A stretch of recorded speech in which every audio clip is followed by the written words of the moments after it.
Israel की सरकार को कैटेगोरिकली अपने ऑफिशियल हैंडल से ये कहना पड़ा कि हम अपने इंडियन भाइयों बहनों से बहुत प्यार करते हैं। इंडिया मेरे ख्याल से 4 बार या 5 बार यूनाइटेड नेशन में इसराइल के खिलाफ वोट दिया इंडिया ने। 3 बार ऐसे यार ये इस वक्त दुनिया में अगर किसी देश की सबसे ज्यादा चर्चा है तो वो भारत है। इसराइल को कौन सपोर्ट कर रहा है? इंडिया। इंडिया सपोर्ट कर रहा है तो हम इंडिया के खिलाफ है। इस वक्त जो भी इसराइल को सपोर्ट कर रहा है हमारा दुश्मन है।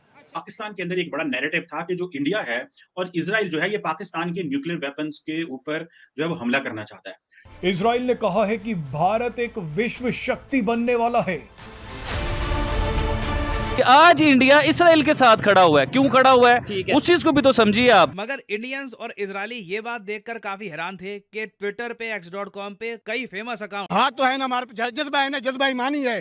जिसके पास ईमान का जज्बा हो ना वो किसी से नहीं डरता इंशाल्लाह। और हमारा ये अकीदा है कि हम इंशाल्लाह फलस्तीन को आजाद करेंगे। वहाँ पे मासूम बच्चे ज़िबा हो रहे हैं, मासूम बच्चों पे जुल्म हो रहा है। हम क्या कर रहे हैं यहाँ पे? पाकिस्तान और इंडिया के मैच का इंतजार कर रहे हैं। नमस्कार दोस्तों, स्वागत है आपका एक बार फिर से।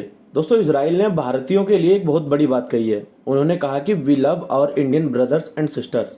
और ये इसलिए बोलना पड़ा क्योंकि हाल ही में एक खबर फैल रही थी कि एक भारतीय यूट्यूबर को इजराइल के नाइट क्लब में एंट्री नहीं दिया गया। जब ये वीडियो वायरल हुई जिसमें यूट्यूबर शुभम कुमार ने दिखाया कि एंट्री नहीं दिया गया, उसके तुरंत बाद भारत में इजरायली दूतावास ने इसे फेक न्यूज और प्रोपेगेंडा कह दिया।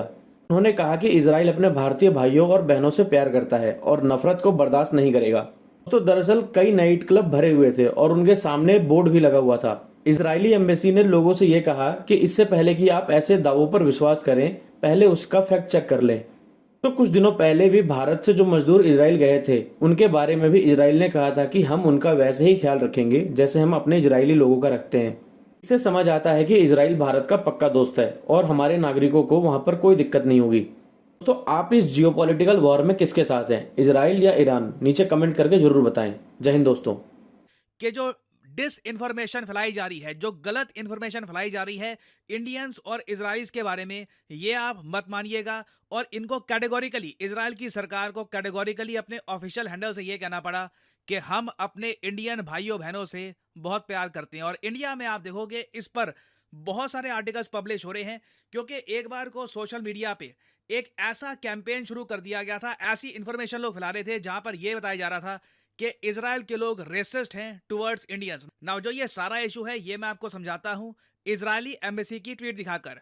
यहां पर इजराइल की एम्बेसी कह रही है कि सोशल मीडिया का आज के समय ऐसा दौर चल रहा है जहां पर फेक न्यूज फैलाना बहुत ही आसान हो चुका है। सोशल मीडिया पे आप देखोगे लोग कुछ भी पब्लिश कर देते हैं और हजारों लाखों लोग उसको देखकर यकीन भी कर देते हैं। तो आगे ये लोग कहते हैं, इजराइल के लोग, कि हम अर्ज करते हैं लोगों को कि फैक्ट चेकिंग करो। रिसेंटली क्या हुआ कि बहुत सारे पाकिस्तानी, टर्किश और इवन मैं कहूंगा मिडिल ईस्ट की बहुत सारी और कंट्रीज के जो ट्विटर हैंडल्स हैं जो काफी बार इंडिया के अगेंस्ट बहुत सारा प्रोपेगेंडा फैलाते हैं, इंडिया के अगेंस्ट बहुत सारी फेक न्यूज फैलाते हैं, उन्होंने एक न्यूज फैलानी स्टार्ट कर दी कि एक इंडिया के यूट्यूबर हैं शुभम कुमार, ये इजराइल को एक्सप्लोर करने के लिए गए। और जब ये इजराइल को एक्सप्लोर कर रहे थे ना तो इनको रेसिज्म फेस करना पड़ा। ये जिस भी नाइट क्लब पे गए वहां पे इनको रिजेक्ट कर दिया गया। और इसकी जो एक एडिटेड वीडियो है ना, ये ट्विटर पे जो x.com वेबसाइट है यहाँ पे हर जगह वायरल कर दी गई। लोग लगातार इसको शेयर कर रहे हैं, मिलियंस ऑफ इसको लाइक्स आ रहे हैं, व्यूज आ रहे हैं। और लोगों ने ये कहना स्टार्ट कर दिया कि देखिए इंडियंस इजराइल के पक्ष में तो सोशल मीडिया पे काफी बोलते हैं,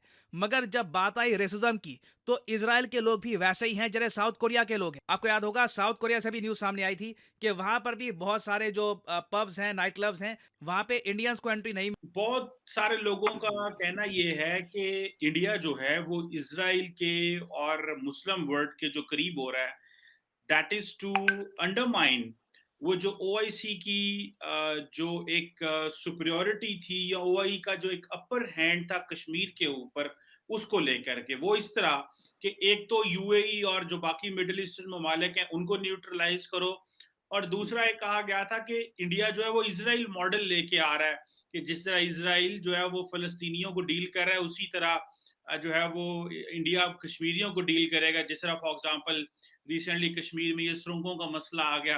तो आप क्या देखते हैं ये जो इंडिया इजराइल यूएई रिलेशनशिप है? मैं थोड़े दिन पहले एक अरब जर्नलिस्ट से भी बात कर रहा था इस हवाले से। आप कैसे देखते हैं ये basically what is the significance of this? ये प्योरली इकोनॉमिक एंगेजमेंट है, ये एक बायलैटरल एंगेजमेंट है, या क्या आप समझते हैं एक नया ऑर्डर जो है वो लिखा जा रहा है? अ, ऐसा यहाँ पे कई लोग फॉरेन ऑफिस में चीमा साहब ऐसे हैं जिनको ऐसा लगता है कि there is a new order emerging and the world is up for grabs. अब वो क्लियर लाइंस नहीं रह गई जैसे कि अमेरिका एक है या चीन का एक ब्लॉक है, ऐसा नहीं है। तो इसमें इंडिया एक्टिव है काफ़ी टाइम से और इंडिया की गुडविल बहुत है। चाइना की गुडविल नहीं है, चाइना के पास पैसा हमसे बहुत ज़्यादा है, इसमें कोई शक नहीं है चीमा साहब। बट चाइना की गुडविल नहीं है किसी के साथ। चाइना का ट्रांज़ैक्शनल रिलेशनशिप है। हम ये पैसा देंगे, तुम ये कर लो। हम ये पैसा देंगे, ये कर लो। हमारा ऐसा नहीं है। हमारा ये तुम पैसा भी ले लो हमसे, हमारे पास ज़्यादा पैसे नहीं, पर जितने ही ले लो, हम तुमसे कुछ करवा भी नहीं रहे। So what we have done is China has bought land. We have bought goodwill. Afghanistan में देखिए हमारी गुडविल है, श्रीलंका में हमारी गुडविल है। ऐसे कई छोटे बड़े मुल्क हैं जहाँ पे हमारी गुडविल बहुत ज्यादा है। अगर आप किसी आम बंदे से पूछें उस मुल्क में कि आप भारत के बारे में क्या समझते हैं as a country, projection of soft power ये बहुत जबरदस्त है। अब आपने बोला इजराइल, आपने वो हाइफा पोर्ट की स्टोरी तो आपने पढ़ी होगी। अदानी साहब ने वो पोर्ट खरीदी है, वहाँ पे six fleet is there at Haifa and it's strategically very important. वो मुझे समझाने की जरूरत नहीं, you know better than me Cheema sahab, आप फॉलो करते हैं चीजें। चीमा साहब बात यह है कि इसमें एक ओआईसी का मुद्दा तो है, इसमें एक एनर्जी सिक्योरिटी का भी मुद्दा है और इसमें ये भी मुद्दा है कि जो अपनी डिप्लोमेसी का इस्तेमाल करके, जो कि काफ़ी टर्बोचार्ज हुई थी जब मोदी जी ने वो पैंडेमिक के दौरान ये सारे मुल्कों को भेजी थी, जब वैक्सीनेशंस भेजा था, वैक्सीन्स भेजी थी, उस ज़माने काफ़ी गुडविल जो हम लोगों ने मिली थी, उसको एक नेक्स्ट स्टेप में ले जाने के लिए किस तरीके से भारत इनरोड्स करेगा मिडल ईस्ट के मार्केट में, यूएई के मार्केट में किस तरीके से इनरोड्स करेगा, इसराइल की खासतौर से टेक्नोलॉजी का इस्तेमाल, चाहे वो वेपन्स की हो, चाहे वो एग्रीकल्चर की हो, चाहे वो मैन्युफैक्चरिंग की हो, किसी भी तरीके की। Israel you know maximum number of PhDs in the world, आपको बेहतर पता है मुझसे, and the kind of research that they are doing.